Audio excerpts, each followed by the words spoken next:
kita semakin miskin, semakin miskin, semakin miskin. Audio Jungle.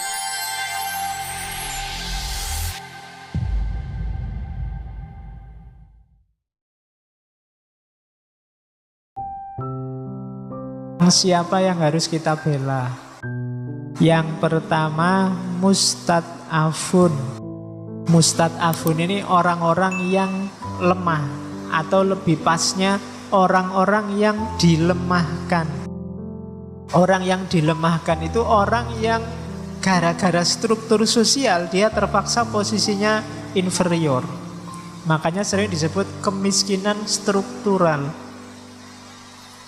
Sebenarnya kalau strukturnya adil, itu dia bisa kaya, tapi gara-gara strukturnya tidak fair, akhirnya dia tersingkir. Nah, itu namanya mustad'afun, orang-orang yang dilemahkan. Jadi misalnya kalian di kampus, kalian hafal Al-Quran, terus kuliah di jurusan tafsir. Harusnya yang hafal Al-Quran prioritas, ini wis hafal Al-Quran nih. Mata kuliahnya ada hubungannya dengan Quran semua, dia sudah hafal Quran, harusnya dia pinter lulus cepet. Lah kok di dalam kurikulumnya nggak nyinggung Quran banyak, isinya macam-macam. Ada sosiologi, ada antropologi, ono matematika, ono misalnya. Akhirnya yang harusnya kamu ini pinter, nggak jadi pinter. Nah, ini namanya struktur. Kamu nggak pinter gara-gara struktur, padahal harusnya kamu pinter di situ.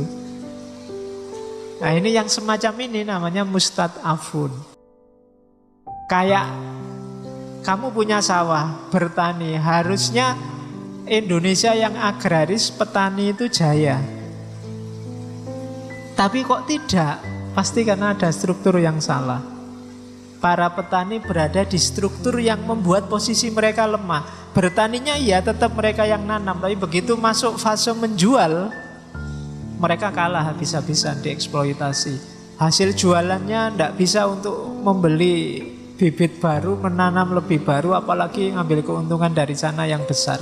Nah, itu berarti dilemahkan secara struktur. Itu namanya mustad'afun, orang-orang yang dilemahkan.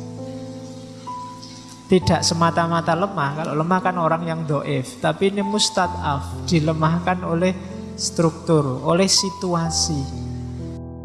Oke. Yang kedua, arodhil. Arodhil ini orang-orang yang tersisih. Orang tersisih ini biasanya karena kekuasaan. Penguasanya bukan grupmu, atau tidak peduli sama kelompokmu, yang diangkat jadi status sosial tinggi, punya jabatan macam-macam, yang grupnya saja. Nah, orang-orang yang tersingkil ini namanya arodhil. Harusnya kamu bisa jadi takmir di sini, tapi kok ya kebetulan ketua takmirnya dari UIN. Akhirnya yang diangkat jadi takmir UIN semua, yang tidak UIN nggak diangkat. Nah, itu yang tidak diangkat namanya arodhil. Orang yang tersisih, padahal sebenarnya dia punya hak. Harusnya kamu bisa jadi PNS, tapi kamu tidak bisa jadi PNS karena kamu bukan anggota kelompok A. Yang diterima kebanyakan kelompok A. Nah, itu berarti kamu arodhil, orang yang tersisih. Ini juga harus dibela. Ada mustad'af, ada arodhil. Yang terakhir populer, fuqara dan masakin. Miskin itu orang yang tidak punya harta, fuqara itu orang yang tidak punya harta banget. Gampang-gampangannya ngono. Jadi orang yang miskin sekali, orang-orang yang sangat kekurangan. Kalau miskin itu orang yang tidak berharta atau tidak berpenghasilan. Definisi simpelnya itu. 4 ini loh yang harus kita bela kalau di Farid Eshad. Kita merumus kalau besok jadi pemimpin, kalau besok kalian punya kekuasaan, punya power, usahakan belalah 4 kelompok ini. 4 kelompok ini juga yang dulu diperjuangkan oleh para nabi. Jadi pertama-tama bukan muslim kafirnya, tapi mustad'afun aradhil fuqara wal masakin. Sebabnya penindasan itu 3. Yang pertama, penguasa yang tidak adil, malak. Malak itu penguasa yang jelek, tidak adil. Malak itu pemimpin yang merendahkan orang-orang yang dipimpin, menghinakan orang-orang yang dia pimpin sendiri. Yang kedua, pemimpin yang nyari untung hanya untuk dirinya sendiri atau kelompoknya sendiri. Ini sumbernya ketidakadilan.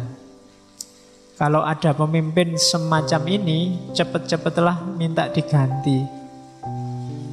Karena kalau tidak, pasti akan banyak muncul mustad'afin, fuqara, masakin, dan yang kedua tadi aradhil.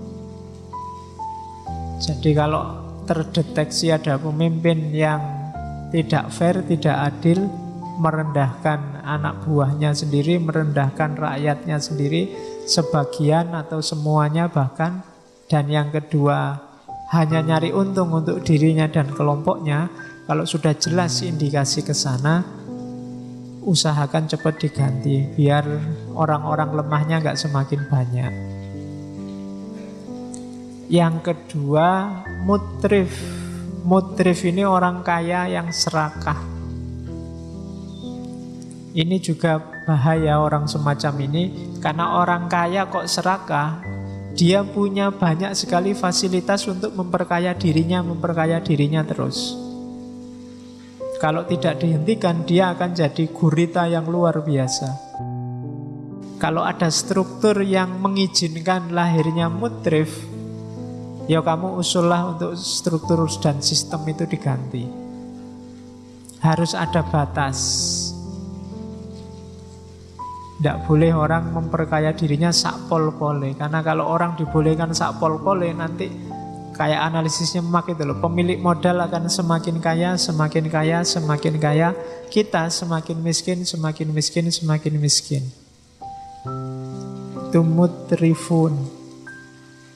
Hati-hati dengan mutrifun, hati-hati dengan malak, dan juga kelompok mustakbirun, orang-orang sombong, orang-orang yang pinter dan merasa pinter, penting dan merasa penting.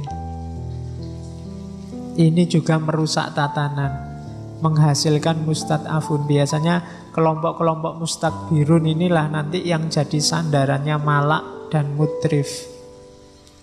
Orang yang merasa dia menguasai banyak hal, orang yang merasa dia yang paham banyak hal, orang yang merasa ilmunya paling banyak, dan seterusnya. Jadi kalau di sekeliling kita ada malak, ada mutrif, ada mustakbirun, apalagi banyak, pasti di situ akan lahir banyak juga mustad'afun, aradhil, fuqara, masakin.